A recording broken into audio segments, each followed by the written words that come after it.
Welcome to the late afternoon show with me, Alto Ostinato. And me, Harmony Acelerando. We have a wonderful show for you today. We have a good show. In the modern day news cycle, there are certain topics that get approached on a daily basis.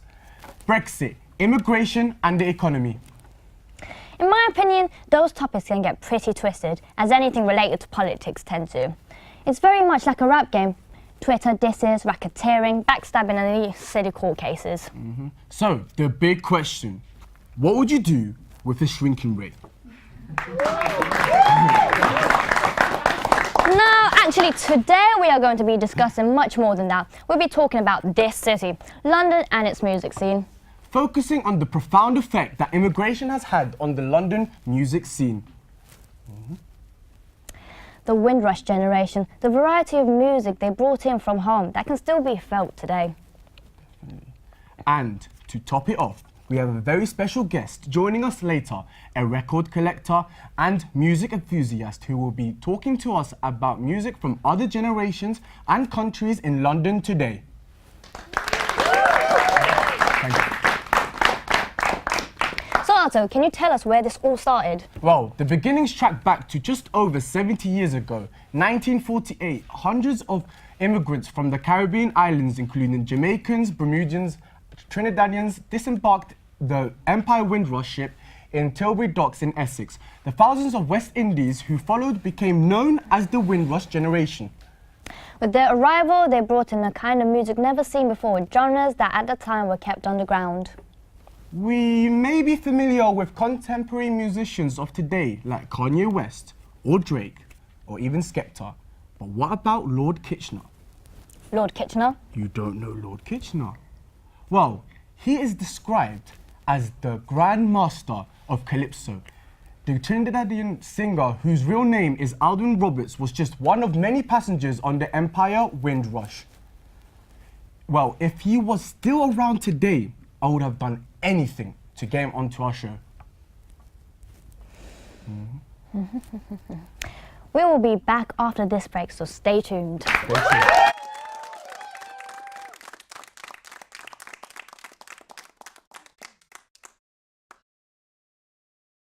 Ladies and gentlemen.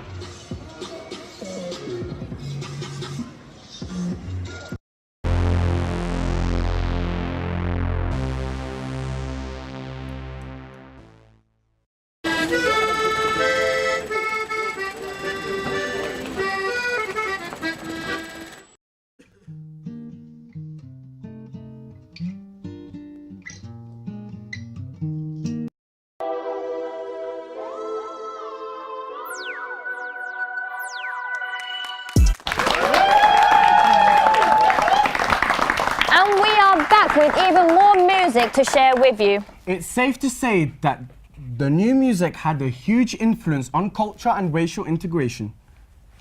When soul came about a bit later on, its civil rights and teen modernism offered a new model to black people in London. And we're talking about the second or third generation of Londoners here. It's so clear to see how immigration has totally given birth to a new London sound.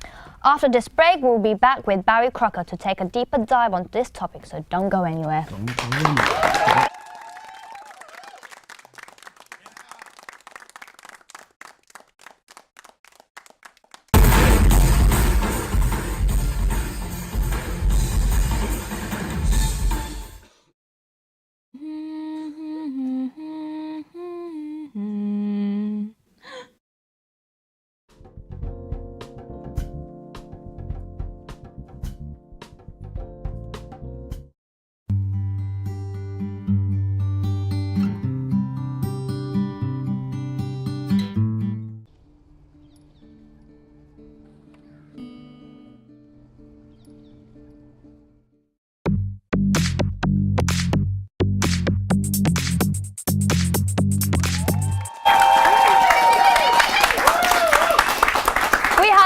special guest, a Londoner Barry Crocker, an active record collector with a heart filled with music. Let us welcome on stage the long-awaited star of the show, Barry Crocker.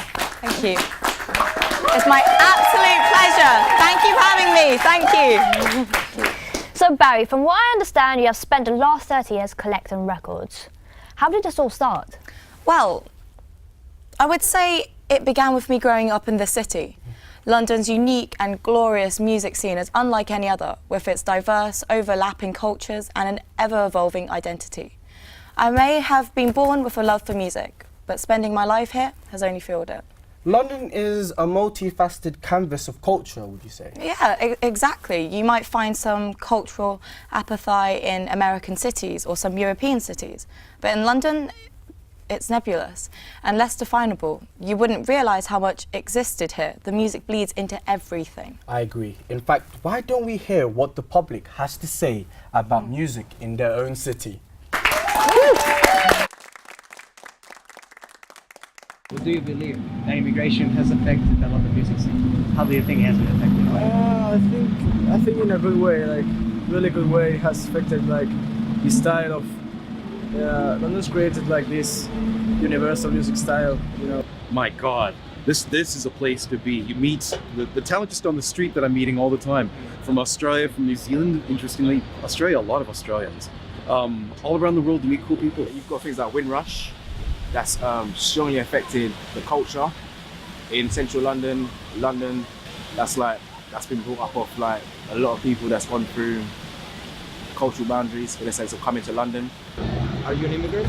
But yeah, but I think musicians are all immigrants. It's just like it's a worldwide thing. We don't. In my experience, all musicians I know are pretty loose about this. We all just consider the planet our home because we've all got to get around, right? You're never in the same place for gigs or work.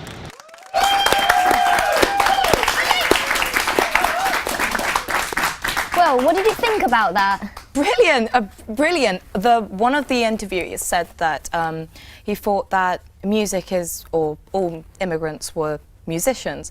I think that is completely accurate because music evolves and music will be evolving all around the world, and you don't focus on where the person's from. It's about how it sounds. So what is your favourite kind of music? What music do you listen to? I listen to a lot of reggae. I'm a lover of rock and calypso. Gary Crosby, who combines Jamaican and West Indian styles with more traditional jazz. Yes, yes. So can you tell us more about the music from those countries that you've mentioned? Oh, like Spanish music, Brazilian, Polish. Yeah. Polish immigrants introduced disco polo, which I first discovered on a night out in a Polish group, like Polish club in West London. I thought, damn, this is so good. Yeah. Don't remember much of that night, but I heard popular British Pakistani DJ Manara mixing Bollywood bangers with British electronic. Not obvious at all, but it bloody well worked. It's really pleasing to see that playing non-English songs to a crowd predominantly English clubbers is not a problem. I agree. Sounds from the Caribbean diaspora may have formed part of London's mainstream musical heritage, but the musical styles of other minority communities, like the Indian community, are increasingly becoming a part of London's musical landscape. Yeah, that's so true, and it is amazing to watch. Thanks to immigration, London is home to a striking number of communities, which means these cultures spill into one another, creating a kind of music identity, particular to this city. It's an all-you-can-eat buffet of culture. It sure is. And that's a nice way to finish the show because that's all the time we have for today. Thank you so much, Barry, for coming today and giving us a further insight on the topic. It's been interesting, and thank you for tuning in tonight. Thank you. Goodbye from me, Harmony Alcelarando. And me, Alto Ostinato. See you later, guys. Bye.